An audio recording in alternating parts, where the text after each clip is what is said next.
ओम सभी को नमस्ते। ओम का उच्चारण ओम।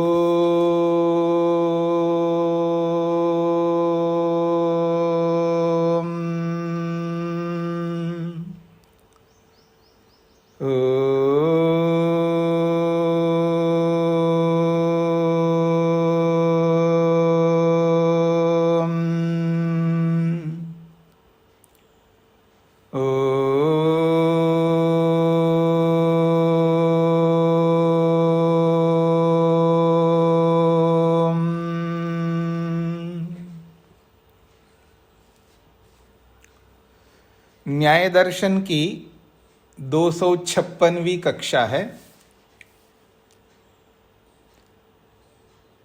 पृष्ठ संख्या 264, चौथे अध्याय के दूसरे आहनिक के 19वें सूत्र तक हमने विचार किया है।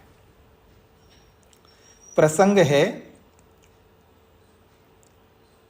परमाणु को निरवयव माना है सिद्धांत ने।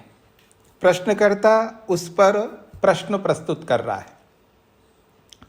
वो ये कहता है, यदि आप परमाणु को निरवयव मानते हैं तो आकाश उसके अंदर व्याप्त है, तो आकाश जिस जिसमें व्याप्त होता है वो सावयव होता है, तभी अंदर बाहर विराजमान है आकाश, ये बोला जाता है। तो बिना सावयव के अंदर आकाश परमाणु के अंदर है, ये सिद्ध नहीं हो पाएगा। तो इसलिए वो कहता है आकाश व्यतिभेदात् तद अनुपत्ति। आकाश परमाणु में व्याप्त होने से उसके निरवयवत्व की सिद्धि नहीं हो सकती है। फिर भी आप यदि आकाश को सर्वव्यापक मानते हैं तो वहां पर परमाणु निरवयव सिद्ध नहीं होगा। यदि परमाणु को निरवयव सिद्ध करना है तो फिर आकाश असर्वगतत्वम वा, फिर आकाश को असर्वगत मानना होगा, यानी सब जगह आकाश नहीं है ये मानना होगा। ये प्रश्नकर्ता का कहना है। ये दोनों प्रश्न आपको स्पष्ट हो गए हैं कल के प्रसंग में। अब इसका उत्तर चलेगा 20वें सूत्र से। 20वां सूत्र कहता है अंतर्बहिश्च कार्य द्रव्यस्य कारणांतर वचनाद अकार्ये तदभाव। स्पष्ट उत्तर दिया है यहां पर, इसको हम सबको समझना है। ये जो अंदर बाहर इन शब्दों का प्रयोग हम करते हैं, हाँ जी अंदर हो तो आप कहते हैं हाँ मैं अंदर हूं। आप अंदर है या बाहर हैं? मैं बाहर हूं। जब हम बात करते हैं ना आप परस्पर, आप घर के अंदर से बोल रहे हो, घर से बोल रहे हो? हाँ जी मैं बिल्कुल घर के अंदर से बोल रहा हूं। आप कहां से बोल रहे हो? आवाजें आ रही है। नहीं जी मैं घर के बाहर से बोल रहा हूं। तो ये जो अंदर बाहर शब्दों का प्रयोग हम करते हैं, तो ये अंदर बाहर शब्द कहाँ प्रयुक्त होते हैं? तो कहते हैं कार्य द्रव्यस्य। ये तो कार्य द्रव्य के अंदर ये प्रयोग होते हैं। कार्य द्रव्य के अंदर ही, यानी कार्य द्रव्य के ही अंदर बाहर शब्द होते हैं। क्यों? कारणांतर वचनात्, क्योंकि उसके अनेक कारण होते हैं। जिसके कारण होते हैं उसी के अंदर यहां अंदर बाहर शब्द का प्रयोग होता है। अकार्ये तदभाव, और जो कार्य वस्तु नहीं है, जो कार्य वस्तु नहीं है, अकार्ये का अर्थ है जो कार्य वस्तु नहीं है, तदभाव उसका अभाव रहेगा। अंदर बाहर उनमें नहीं होता है, उसमें अंदर बाहर का प्रयोग नहीं होता है। तो कार्य द्रव्य के साथ अंदर बाहर का प्रयोग होता है, क्योंकि कार्य द्रव्य में अनेक कारण होने से, कारणांतर वचनात् का मतलब है अनेक कारण होने से। और अकार्य जो कार्य वस्तु नहीं है, उस कार्य अकार्य वस्तु में, अर्थात जो कार्य है ही नहीं है, तद अभाव अंदर बाहर का अभाव रहेगा। ये सूत्रार्थ है। सूत्रार्थ स्पष्ट हो गए जी सबको। अब आते हैं इस अंदर और बाहर शब्द को समझते हैं। इसका सूत्र को दोबारा से समझा दीजिए। और क्या समझा दूं जी? वो कहता है कि कार्य द्रव्य के साथ में अंदर बाहर का व्यवहार होता है, जो कार्य द्रव्य नहीं होता उसमें अंदर बाहर का व्यवहार नहीं होता है। ये दोबारा बता दिए जी सूत्रार्थ। अब ये जो अंदर हम बोलते हैं, अंदर और फिर बोलते हैं बाहर, इसका क्या मतलब है? अंदर जिसको बोलते हैं अंदर, इसका मतलब क्या है? और बाहर ये जो बोलते हैं इसका क्या मतलब है? अब उसको समझाएंगे। अंतः इति पिहितम कारणांतरे कारणमुच्यते। अंतः का मतलब है अंदर। ये जो अंदर है इसका क्या मतलब है? तो कहते हैं अंतः इति, अंदर, इसका अभिप्राय है पिहितम कारणांतरे कारणमुच्यते। पिहितम का मतलब है ढके हुए।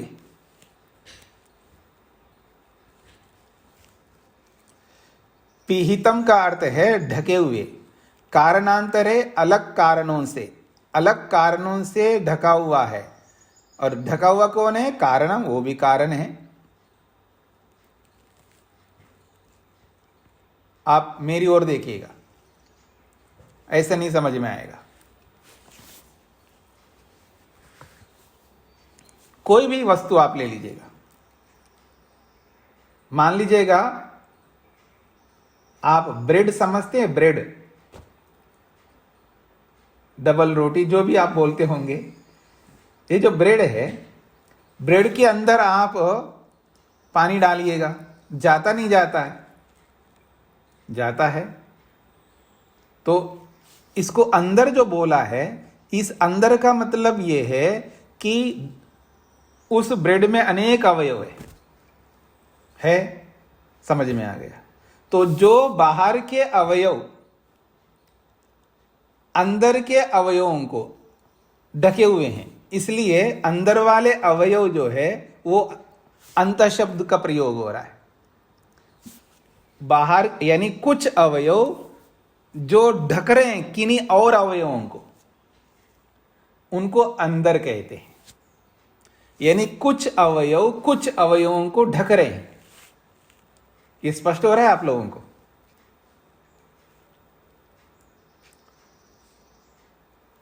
मैं आपको एक काम करता हूं, आप सबको खड़ा करता हूं जी जमीन पर, और आप सबको खड़ा करता हूं तो 10 लोगों को आगे खड़ा किया, उनके पीछे 10 लोगों को खड़ा कर दिया, उनके पीछे कुछ लोगों को खड़ा कर दिया। स्पष्ट हो गया? तो 3 लेयर बना दिया। अंदर कौन है जी? तो दूसरा लाइन है। वो अंदर क्या है? तो आगे वालों ने पीछे वालों को ढका है। तो जो ढके हुए हैं उनको अंदर कहते हैं, और जो ढकने वाले हैं उनको बाहर कहते हैं। स्पष्ट हो रहा है आप लोगों को? यह है अंदर बाहर है, उसी को समझा रहे हैं अंतः इति। अब देखिएगा, अंतः इति, अंदर क्या है? तो पिहितम कारणांतरै कारणम उच्यते। कारणांतर का मतलब है कुछ कारणों से, कुछ कारणों को जहां ढका जाता है, उस ढके हुए को अंतः कहते हैं, अंदर कहते हैं। पंक्ति का अर्थ स्पष्ट हो गया? कुछ कारणों से कुछ कारणों को ढका जाता है, उस ढके हुए को अंतः कहते हैं।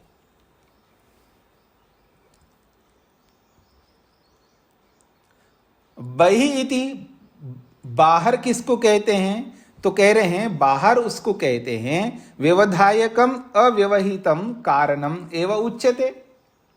व्यवधायकम का अर्थ होता है रोकने वाला। व्यवधायकम का मतलब है रोकने वाला, और उसी व्यवधायक को ही खोला है अव्यवहितम। उसको किसी ने और ने रोका नहीं है, उसको किसी ने रोका नहीं है, और वो खुद किसी और को रोक रहा है, उसको बाहर कहते हैं।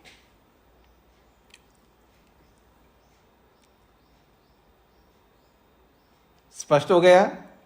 अब मेरी ओर देखिएगा। मैंने कहा 10 लोग आगे खड़े हैं, उनके पीछे 10 है, उनके पीछे 10 है। तो जो बीच वाले हैं, उन बीच वालों को किसने रोक रखा है? बाहर वाला, यानी पहले वाले। तो वो कौन है? व्यवधायक है, यानी रोकने वाला है। और वो जो सबसे आगे जो है वो रोकने वाले हैं, क्या उनको किसी ने रोका है? उनको किसी ने नहीं रोका, तो वो अव्यवधायक कहलाएंगे। स्वयं अव्यवधायक है और वो दूसरों को व्यवधान कर रहे हैं, यानी रोक रहे हैं, उसको बहि कहते हैं, उसको बाहर कहते हैं। जिसको बाहर कहते हैं तो वो अवयव है जो स्वयं को उनको किसी ने रोका नहीं है, वो खुद किसी और को रोकते हैं, उसको बाहर कहते हैं। स्पष्ट हो गए जी? ये है अंदर बाहर का व्यवहार। और ये किसमें होते हैं? जिसमें अनेक अवयव होते हैं, उन्हीं में अंदर और बाहर का। अंदर का मतलब है जो रुके हुए अवयव, रुके हुए का मतलब है न दिखने वाले अवयव। ये तो आपको स्पष्ट हो गया अब कि सारे अवयव दिखते नहीं हैं। स्पष्ट हो गया जी? तो जो न दिखने वाले अवयव है वो है अंदर, और जो दिखने वाले अवयव है वो बाहर। ये और सरल कर दिया मैंने आपकी बात को। यही जी अंदर बाहर। तदेतत् कार्यद्रव्य से संभवती। और ये जो अंदर बाहर है ये कार्यद्रव्य के संभव है। न अणु, अणु के अंदर, परमाणु के अंदर ये अंदर बाहर का व्यवहार नहीं हो सकता। क्यों नहीं हो सकता? अकार्यत्वात्, क्योंकि वो कार्य नहीं है, क्योंकि उसमें अवयव नहीं है। अकार्य ही परमाणु अंतः बहि इत्यस्य अभावा। जो अकार्य है उसमें अंदर बाहर का व्यवहार नहीं होता है। यत्र च अस्य भावः, और जिस यस्य यत्र अस्य भावः, और जहां पर इस अंदर बाहर का भाव है, यानी अंदर बाहर का व्यवहार होता है, वो अनुकार्यम, वो परमाणुओं का कार्य है। तन न परमाणु, उसको परमाणु नहीं कहते, वो तो स्वयं परमाणु का कार्य है जिसमें अंदर बाहर का व्यवहार होता है। और जिसमें अंदर बाहर का व्यवहार नहीं होता है वो परमाणु कहलाता है, क्योंकि वो नित्य है। ये तो ही न अल्पतरम अस्ति स परमाणु, क्योंकि परमाणु उसको कहते हैं जिससे छोटा नहीं हो सकता, वो परमाणु है। तो वो एक ही चीज है, और जब एक ही चीज है तो अंदर बाहर कैसे बोलोगे? जो एक है उस एक को अंदर बाहर कैसे बोलेंगे? वो एक ही है, कहीं से भी देखो एक ही रहेगा। वो अंदर बाहर तो उसको कहेंगे ना जहां अवयव होंगे, ये कहना चाह रहे हैं। स्पष्ट हो रहा है जी सब लोगों को?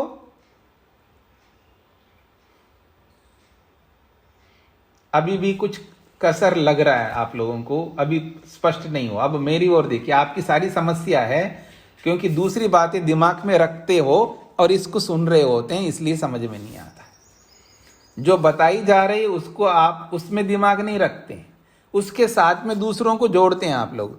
फिर भगवान को तो हम कहते हैं कि भगवान अंदर भी है बाहर भी है, और हम आत्मा को भी बोलते तो है ना, आत्मा के अंदर भी है बाहर है, और यहाँ अंदर बाहर का प्रयोग नहीं होता है, वहाँ तो हम अंदर बाहर कहते हैं। तो किसी न किसी के अंदर आपका दिमाग चल रहा होता है।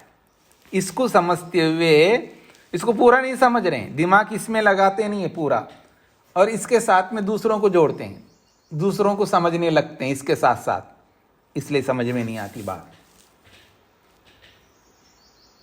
ये उन्हीं को समझ में नहीं आ रहा होगा, वो अपना दिमाग किसी न किसी में जोड़ा जरूर होगा। ये बात स्पष्ट हो गया आप लोगों को? अब आपको क्या समस्या है कि जब जीवात्मा में भी तो कहते हैं हम जीवात्मा के अंदर बाहर परमात्मा हैं, यही तो समस्या है ना आप लोगों को। ये तो गौण कथन है, ऐसा बोल देते हैं, इसका मतलब अंदर नहीं है क्या? अरे वो तो सब जगह पहले से ही है, जो पहले से सब जगह उसको अंदर बाहर नहीं बोलते हैं, वो है सबसे पहले से ही है। हाँ, इस बात को समझ लीजिएगा। जीवात्मा के अंदर भी है बाहर भी है। एक जो कथन है गौण कथन है, मुख्य कथन नहीं है। मुख्य कथन क्या है? अरे परमात्मा सब जगह है, बस इतना ही समझना है, सब जगह है। अब ये क्यों बोलते हो कि जीवात्मा के अंदर भी है क्या? अरे ये प्रश्न क्यों ला रहे हो आप? जब सब जगह है तो बस सब जगह ये मान लो। फिर भी जीवात्मा के अंदर भी है अगर कोई पूछेगा तो मैं यही तो उत्तर दूंगा, हाँ अंदर भी है जी, बाहर भी है, आपकी तसल्ली के लिए। क्योंकि आप समझ नहीं रहे हो बात को, शब्दों का अर्थ पकड़ नहीं रहे हो आप।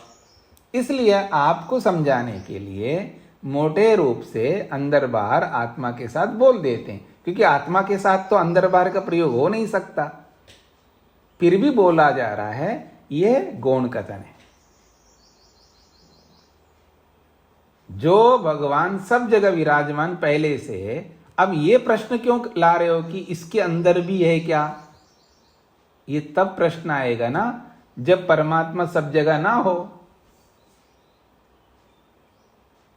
स्पष्ट हो रहा है? वो पहले से सब जगह है, तो आत्मा में भी पहले से है ही। अब इसको समझने के लिए हम उसके अंदर है बाहर है, ये गौण कथन है। वो पहले से विराजमान है सब जगह, उसको कोई रखा नहीं जा रहा है कि हाँ उसके अंदर प्रवेश करा रहे हो हम उसके अंदर, ऐसा नहीं, पहले से सब जगह विराजमान है। हाँ जी, तेज नारायण जी। जी स्वामी जी, इसमें एक अणु शब्द आया है, एक परमाणु, दोनों का अर्थ एक ही है? हाँ जी, हाँ जी। जी धन्यवाद। तो अब तो स्पष्ट हो गए सब लोगों को?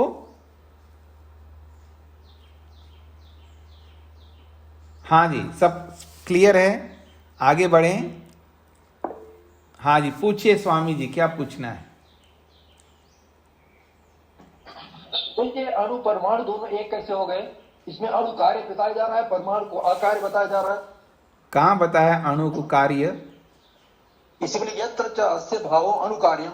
अणुकारम कर, न पर पहले समझने का प्रयत्न करें। अणुकार्यम का, अणुकार्यम का मतलब है अणु का कार्य है, अर्थात वो परमाणु का कार्य, ये कहना चाह रहे हैं। अणुकार्यम शब्द एक ही अर्थ में प्रयोग हुए दोनों। हाँ जी, अणुकार्यम शब्दार्थ समझ लीजिएगा। अणुकार्यम वाला अणु का कार्य है। कौन? जिसके अंदर अंदर बाहर शब्द का प्रयोग होता है वो अणु का कार्य है, अर्थात अणु उसमें कारण है और वो कार्य है जिस कार्य में अंदर बाहर का प्रयोग होता है। स्पष्ट हो गए जी? तो अणु कहो परमाणु कहो एक ही बात है यहां पर। और कहीं स्वतंत्र जगह पर अणु का मतलब छोटा।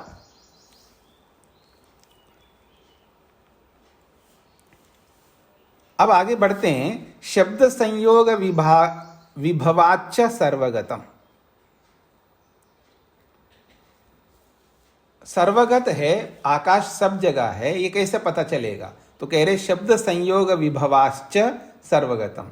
शब्द संयोग और विभाग, इन दोनों कारण से हमें पता लगता है कि आकाश सब जगह है।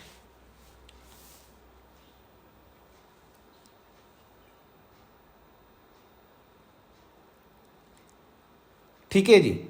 यत्र क्वचित उत्पन्ना शब्दा, जहां कहीं शब्द उत्पन्न होते हैं, आकाशे प्रभवन्ति, वो आकाश में ही उत्पन्न होते हैं। जहां कहीं भी शब्द उत्पन्न होता है समझ लेना वो आकाश में उत्पन्न हो रहा है। ऐसा तो है ही नहीं है शब्द उत्पन्न हो रहा है और वहां आकाश ना हो, ऐसा कभी नहीं हो सकता। इसलिए कह रहे हैं यत्र क्वचित उत्पन्ना शब्दा, जहां कहीं शब्द उत्पन्न होते हैं, आकाशे विभवन्ति, आकाश में ही उत्पन्न होते हैं। क्यों? तदाश्रया भवन्ति, उसी आकाश के आश्रय से ही शब्द होते हैं। शब्द स्वतंत्र नहीं रह सकते ना, शब्द एक गुण है, वो बिना द्रव्य के नहीं रह सकते। तो शब्द जो है आकाश के आश्रित रहते हैं, और आप कह रहे हो शब्द उत्पन्न हो रहा है लेकिन ये आकाश नहीं है, ये कैसे कहोगे? मनो भी परमाणु भी तत्कार्यश्च संयोगा विभवंती आकाशे। कहते हैं मन, जिसको हम मन कहते हैं, बहुत सूक्ष्म तत्व है मन, और परमाणु भी, वो भी बहुत सूक्ष्म तत्व है। तत्कार्य, उस परमाणुओं के कार्य भी, ये सब के सब, इन सब का संयोग, मन का संयोग, परमाणुओं का संयोग, या परमाणुओं के जो कार्यों का संयोग, ये सब के सब आकाशे विभवंती, आकाश में ही होते हैं।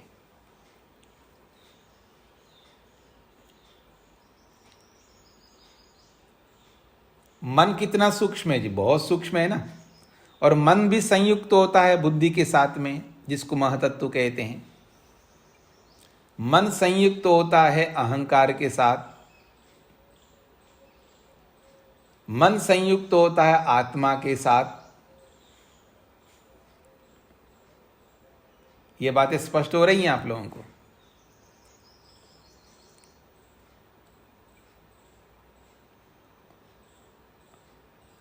शांत हो रहे हैं, पता नहीं क्या बोला जा रहा है, हमको तो कुछ पकड़ में नहीं आ रहा है। जब आप निर्णय करते हो, किससे निर्णय करते हो बोलो? महतत्व से, बुद्धि से। और ऐसे निर्णय करोगे बिना मन के कहे। विचार कहाँ चलते? मन में। उन विचारों का निर्णय कौन करता है? बुद्धि। और बुद्धि के साथ मन ना जुड़े तो कैसे वो निर्णय करेगा? बुद्धि निर्णय नहीं कर सकती है ना बिना मन के जुड़े। तो संयोग हो रहा है ना मन का बुद्धि के साथ। अब तो स्पष्ट हो गया। और मैं कर रहा हूं निर्णय, ये जो मैं, ये जो अहंकार है, इसके साथ जब तक मन ना जुड़े तो ये मैं का अनुभव कौन करेगा? तो मन अहंकार के साथ भी संयुक्त हो रहा है,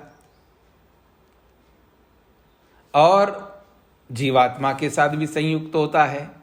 जीवात्मा को दिखाता है ना सब कुछ। देखो ये लाया हूं मैं रूप, देखो ना इसको, ये तो लाया हूं ना रस, चखो ना इसको, ये देखो कितना मुलायम स्पर्श है, एक बार छू करके तो देखो। तो ये सारे रूप, रस, गंध, स्पर्श, शब्द, इन सबको ला करके आत्मा को दिखाने वाला कौन है? मन है। और आत्मा के बिल्कुल निकट रहने वाला कौन है? मन है। आत्मा के साथ चिपका रहता है, ये कौन है? मन है। तो संयोग हो रहा है ना मन का। कितने सूक्ष्म तत्व है जिनके साथ संयुक्त हो रहा है। ये सब कहां पर हो रहे हैं? आकाश में हो रहे हैं। तो आकाश सर्वव्यापक होगा तभी तो ये सब काम होंगे उनमें, ये कहना चाह रहे। तो आइए फिर देखिएगा, कहते हैं यत्र क्वचित उत्पन्ना शब्दा, जहां कहीं भी शब्द उत्पन्न होते तो आकाश में उत्पन्न होते हैं। तदाश्रया भवन्ति, क्योंकि वो शब्द उसी आकाश के आश्रित होते हैं। मनो भी परमाणु भी तत्कार्यश्च संयोगा, मनो का संयोग, परमाणुओं का संयोग, और परमाणुओं से बने हुए जो कार्य है उन कार्यों का संयोग आकाशे विभवंती, आकाश में ही होते हैं। न असंयुक्तम आकाशे न किंचित मूर्त द्रव्यम उपलभ्यते। न असंयुक्तम आकाशे न, आकाश के साथ जुड़े बिना कोई भी मूर्त द्रव्य हमें दिखाई नहीं दे सकता, उपलब्ध नहीं हो सकता। तस्मात् न असर्वगतमिति, इसलिए आकाश को असर्वगतम नहीं कह सकते आप। यानी आकाश सब जगह नहीं है ऐसा नहीं बोल सकते। असर्वगतम न, असर्वगतम न, ऐसे समझ लीजिएगा। तस्मात् असर्वगतम न, इसलिए आकाश असर्वगत नहीं है, अर्थात सब जगह है। हाँ, अनीता जी को क्या पूछना है? स्वामी जी, थोड़ा सा ये समझ नहीं आया कि जो अणु और परमाणु है, इसमें जो हिंदी भाष्य में दिया है उसमें लिखा है कि वह अणुकार्य है और उसे परमाणु नहीं कहते हैं। तो ये थोड़ा सा मतलब कंफ्यूजन सा हो रहा है कि कंफ्यूजन नहीं हो रहा है, वाक्य को नहीं समझ रहे। जी जी जी। अणुकार्यम का मतलब है वो अणुकार्य है, उसे परमाणु नहीं कहते। किसको अणुकारी कहा जा रहा है? जो अंदर बाहर का प्रयोग हो रहा है जिसमें, वो चीज जो है वो अणु का कार्य है, वो परमाणु कहला सकता। अर्थात वो परमाणु का कार्य है, वो उसको परमाणु नहीं कह सकते। ये समझ लिए, अणुकार्यम का मतलब है परमाणु कार्य है, ऐसा बोलिएगा। वो परमाणु का कार्य है, वो परमाणु नहीं है। अब तो स्पष्ट हो गया? जी जी जी, अब स्पष्ट हो। तो एक ही बात है, अणु कहो परमाणु कहो, एक ही बात है यहाँ पर। तो अणुकारी कहो परमाणुकारी कहो, केवल शब्द का ही अंतर हो, है ना। अणु की जगह पर शब्द जोड़ दिया, ठीक है। तो वो अणु का कार्य, मतलब अणुकार्य जो बोला जा रहा, अणु का कार्य। तो अणु अलग है, कार्य अलग है, ये समझ लो पहले। भाई अणु का कार्य, मिट्टी का कार्य है कौन? घड़ा। तो मिट्टी का कार्य का मतलब मिट्टी अलग है ना घड़े से। तो अणुकारी का मतलब है अणु अलग है ना कार्य से, ऐसे समझ लीजिएगा। जी स्वामी जी। जी, धन्यवाद स्वामी जी। आगे बढ़ते हैं। 22वां सूत्र। कैसे समझेंगे इस आकाश को हम लोग? शब्द एक गुण है और वो आकाश का है। इसके और भी तो गुण हो सकते हैं आकाश के, तो समझा रहे अव्यूह अविष्टंभ विभुत्वानी च आकाश धर्मा। आकाश में और आकाश के और क्या धर्म है? आकाश के तो अनेक धर्म होने चाहिए ना। किसी वस्तु में एक ही धर्म नहीं रहता ना, अनेक धर्म रहते हैं। तो कहते हैं अव्यूह एक धर्म है आकाश का, वो अव्यूह है। दूसरा धर्म है अविष्टंभ है, और तीसरा धर्म है विभुत्व। तो अव्यूह अविष्टंभ विभुत्वानी, ये 3 आकाश के धर्म बताए। स्पष्ट हो गया जी सूत्रार्थ? अब ये अव्यूह क्या होता है, ये तो व्याख्या से समझ में आ जाएगा आपको। अव्यूह का मतलब क्या होता है? तो अव्यूह का अर्थ होता है जिसको इकट्ठा नहीं किया जा सकता, उसको अव्यूह कहते हैं। और जिसको बनाया नहीं जाता उसको अव्यूह कहते हैं।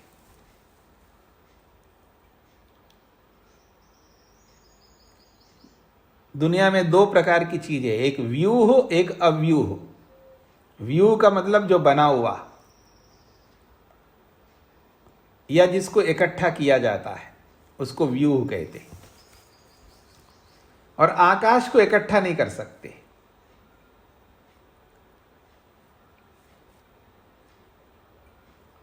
दूसरा जो धर्म बताया आकाश का अविष्टंभ। अविष्टंभ कहते हैं रोकने वाला, और अविष्टंभ विष्टंभ कहते रोकने वाला, और अविष्टंभ कहते न रोकने वाला। ये किसी को रोकता नहीं है।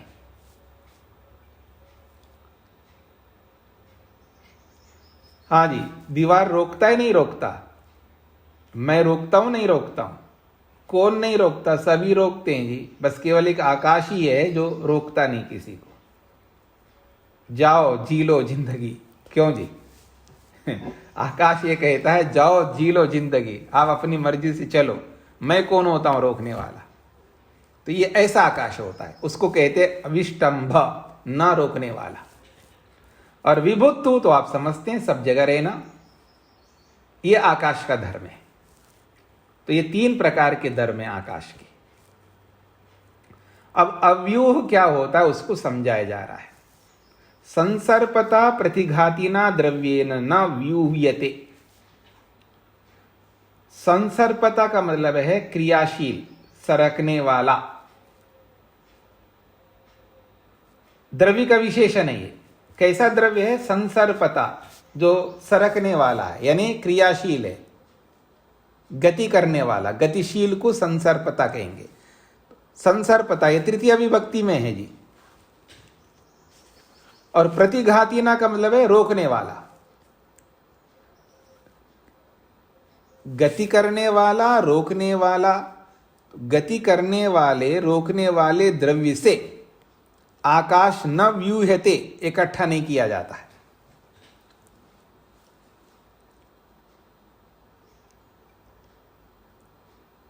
भाई इकट्ठा तो किसी द्रव्य से करोगे ना आप।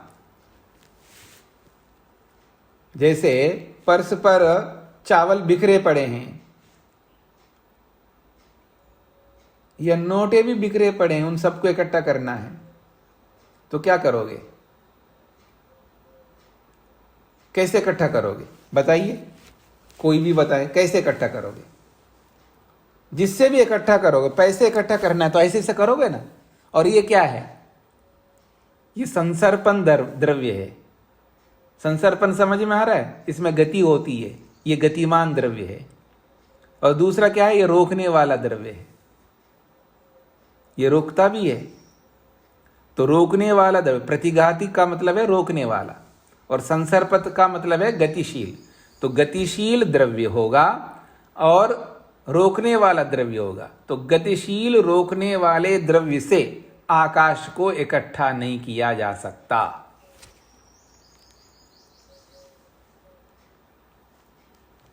यथा काष्ठेन उदकम, उदाहरण से समझा दिया। जैसे लकड़ी से पानी को इकट्ठा किया जाता है। हाँ जी, थोड़ा सा ले जाऊं मैं आप लोगों को 50 साल के पीछे।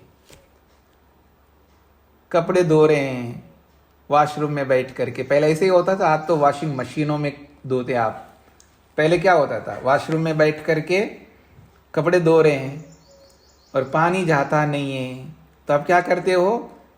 पहले ऐसा करते थे ना, वो एक पट्टा होता है कपड़ों को पीटने का, उस पट्टे से तो पानी को ऐसे से इकट्ठा कर रहे होते हैं, यानी उसको ऐसा कर रहे थे। अब पकड़ में आ गया लकड़ी से कैसे पानी इकट्ठा किया जाता है। ये सब आपने किया होगा।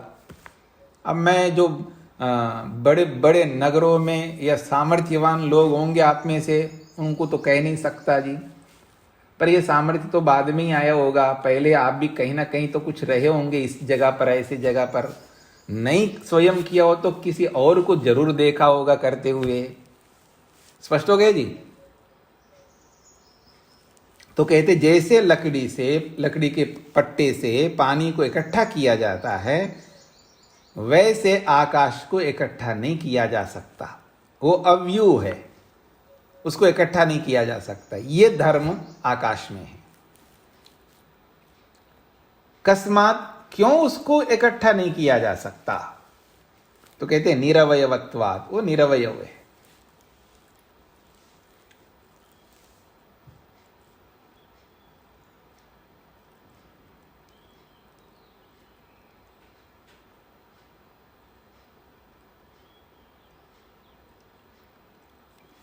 स्पष्ट हो गए जी?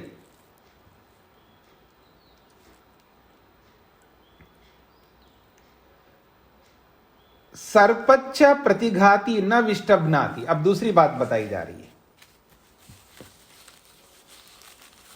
अब ये बात कही जा रही है, सर्पच्च प्रतिघाती न विष्टभनाति। जो क्रियाशील वस्तु है, प्रतिघाती जो रोकने वाली वस्तु है, क्रियाशील रोकने वाली वस्तु न विष्टभनाति, वो रोकती नहीं है।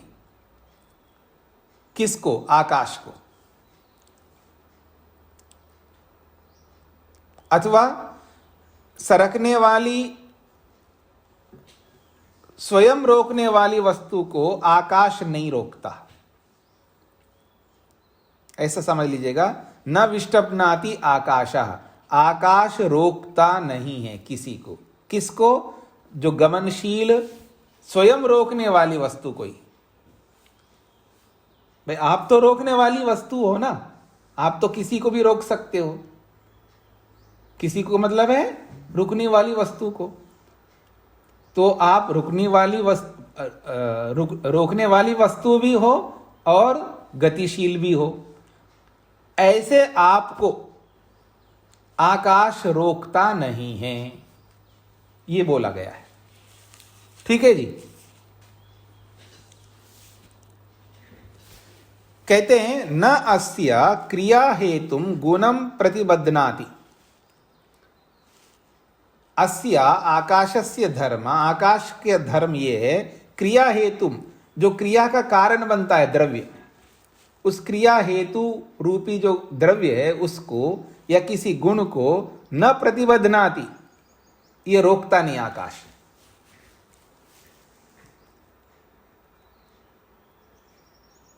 ये स्पष्ट हो रहा है। जैसे क्रिया हेतुम कबले, जो क्रिया का कारण बनता है, जो भी द्रव्य क्रिया का कारण बन रहा है ना, मतलब उसमें क्रिया हो रही है। अब किस लिए क्रिया हो रही है तो आपसे पूछना पड़ेगा, आप क्यों जा रहे हो जी, तब आप ही बताओगे। अब एक जगह खड़े हो, अब गमन करने लगे, भाई आप में क्रिया हो रही है, तो क्रिया क्यों हो रही है तो आप ही बताओगे ना, क्यों हो रही क्रिया, मेरे को क्या पता है। अब खड़े खड़े चल पड़े तो क्यों चले हैं उसका कारण तो आपको ही पता होगा ना। तो जो क्रिया का कारण जो द्रव्य है उसको, और गुण को, जैसे शब्द गुण है जी ना, शब्द गुण है ना, शब्द, उस शब्द को भी रोकता नहीं है ना आकाश। तो क्रिया का कारक जो द्रव्य है या गुण है, इनको न प्रतिबध्नाति, वो रोकता नहीं आकाश। क्यों रोकता नहीं है जी, तो कहते अस्पर्शत्वात्, स्पर्श वाली ना होने से।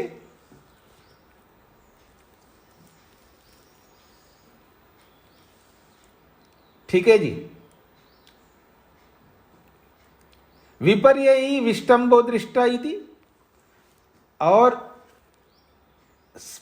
अस्पर्श वाला होने से वो रोकता नहीं, और स्पर्श वाला हो तो विपर्यय का मतलब है अस्पर्श का विपरीत क्या है, स्पर्श। अगर स्पर्श वाला यदि है तो विष्टंभो दृष्टा, रोकना देखा जाता है। जैसे आप स्पर्श वाले हो, आप रोक देते हो। कोई भी स्पर्श वाला द्रव्य हो वो रोकेगा किसी को भी, स्पर्श वाले द्रव्य को स्पर्श वाले द्रव्य को रोकेगा वो।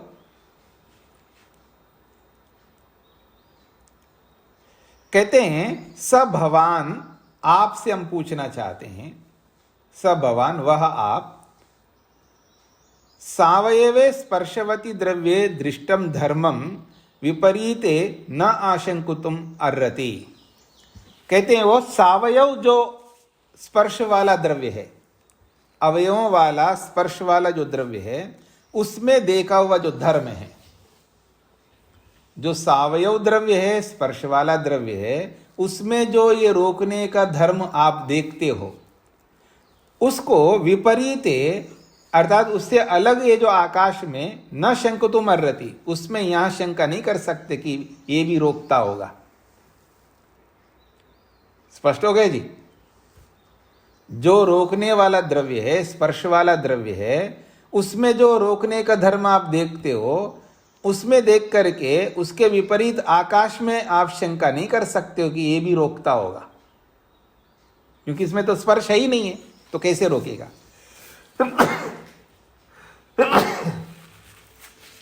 हाँ जी, ये स्पष्ट हो गया सबको।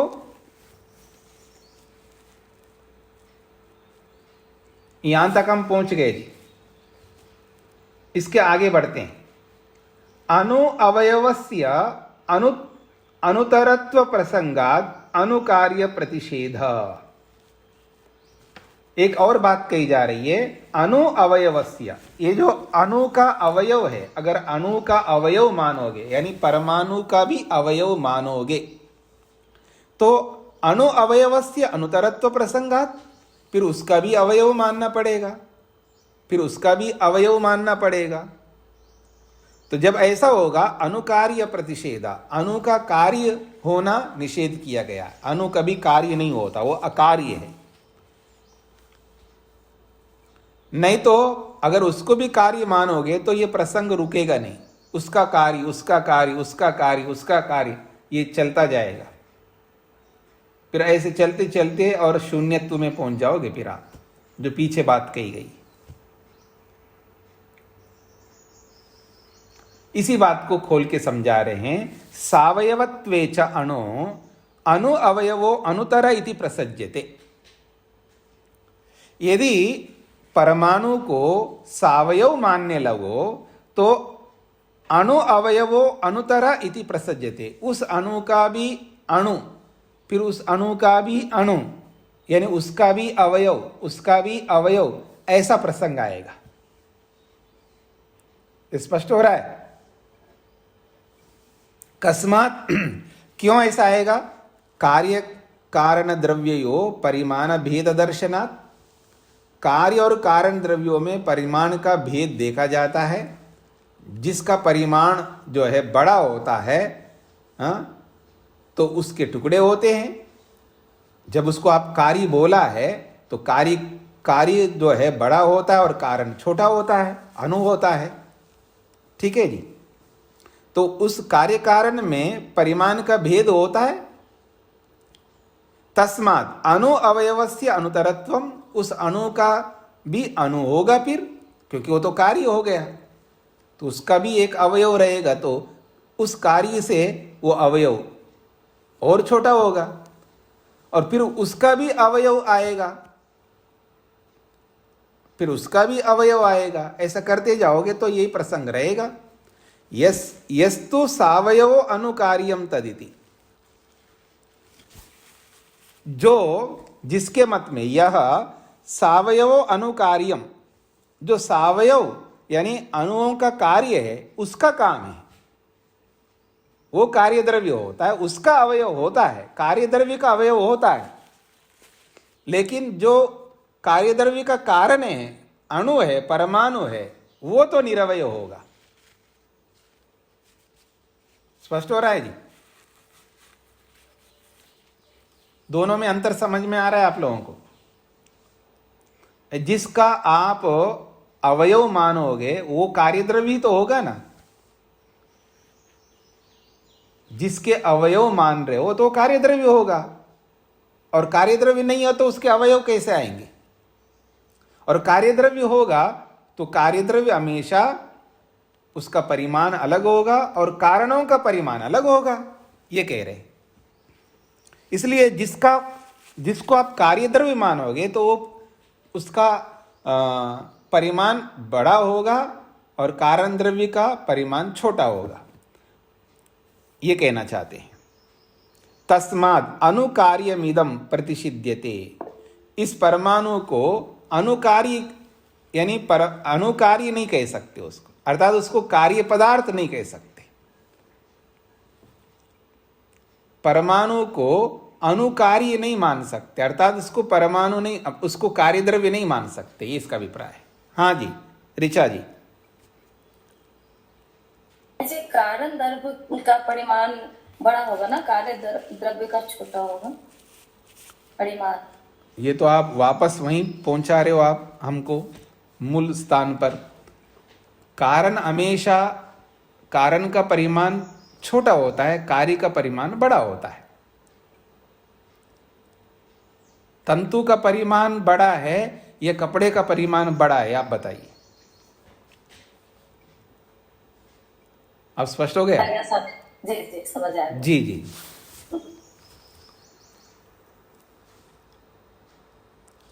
कारण विभागाच्च कार्यस्य अनित्यत्वम।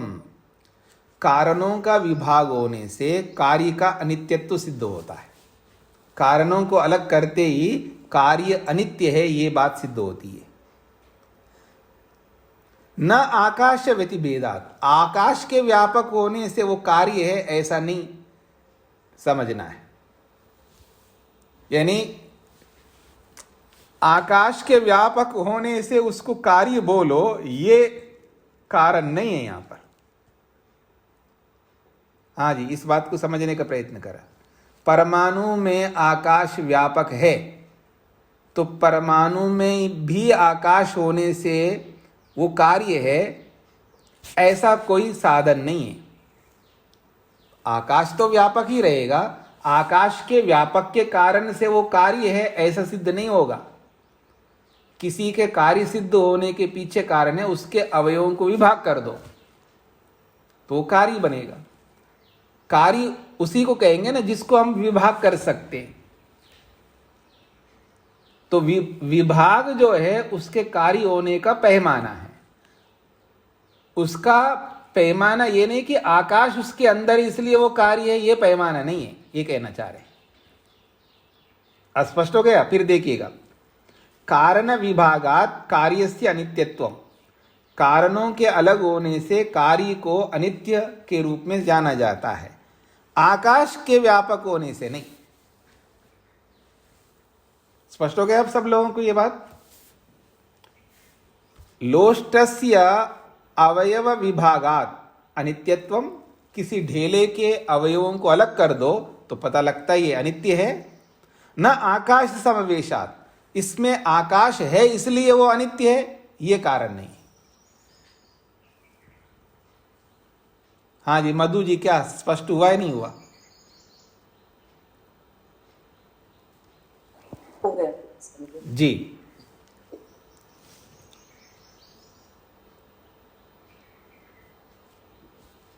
किसके अवयव होते हैं और किसके अवयव नहीं होते हैं, इस बात को समझाया जा रहा है 23वें सूत्र में। मूर्तिमतां च संस्थानोत्पत्ते अवयव सद्भावः। स्पष्ट हो रहा है जी? वो कहते हैं मूर्तिमतां च का मतलब और, अवयव किसके होते हैं तो कहा मूर्तिमताम, जो मूर्तिमान वस्तु होती है उसमें अवयव होते हैं। क्यों? संस्थानोत्पत्ति, उसकी आकृति की सिद्धि होती है। संस्थान का मतलब है आकृति, इसलिए उसके अवयव होते हैं। कहते हैं परिच्छिन्नानाम ही स्पर्शवताम संस्थानम, जो परिच्छिन्न है, परिच्छिन्न का मतलब होता है एक देशी। जीवात्मा को भी परिच्छिन्न बोला जाता है। तो जो एक देशी है, और वो एक देशी के साथ साथ इसमें एक और कारण है स्पर्शवताम, वो स्पर्श वाले भी हैं। एक देशी स्पर्श वाले पदार्थों का संस्थानम, आकृति होती है। और वो आकृति किस रूप में हो सकती है तो कहते त्रिकोणम, त्रिकोण के रूप में हो सकती है वो आकृति। चतुरस्रम, चतुर्कोण के रूप में हो सकता है। समम, सपाट हो सकता है। और परिमंडलम, गोलाई में हो सकता है। ये सब के सब जो है संस्थान कहलाते हैं। ये सब के सब आकृतियां कहलाती हैं। तो कोई त्रिकोण आकृति है, कोई चतुष्कोण आकृति है, कोई सम आकृति है, कोई गोलाई आकृति है। ये सब जो है इनको संस्थान कहते हैं। और ये सब स्पर्श वाली वस्तुओं में, एक देशी वस्तुओं में ये स्थिति बनती है। ये तत्संस्थानम सो अवयव सन्निवेशा, और जो संस्थान है, जो आकृति वाला है, जो भी वस्तु आकृति वाली है, उसको अवयव सन्निवेशा, वहां बहुत सारे अवयवों का समावेश होता है। परिमंडलाश्च अणवा, और अणु जो है, परमाणु जो है, उसको परिमंडल बोला जाता है, अर्थात वो गोलाई में होता है। तस्मात् सावयवा इति, इसलिए उसको सावयव कहते हैं। ये प्रश्नकर्ता कहना चाह रहा है। ये सब, ये जो 23वां सूत्र है प्रश्नकर्ता का है।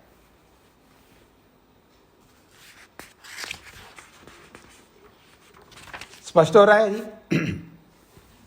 प्रश्नकर्ता क्या कहना चाह रहा है कि परमाणु सावयव है, वो निरवयव नहीं है। अब उसको सावयव सिद्ध करने के लिए उसने ये सूत्र बनाया है। सावयव कौन सा होता है तो कहते हैं मूर्तिमताम, जो मूर्तिमान होती है वस्तु वो सावयव है। और संस्थानोत्पत्ति, उसी में आकृति की सिद्धि होती है। इससे अवयव सद्भावा, उसके अंदर अवयव है, ये सिद्ध होता है। ये परमाणु की बात कर रहा है। स्पष्ट हो गया? तो इससे वो परमाणु को सावयव सिद्ध करने में लगा हुआ है।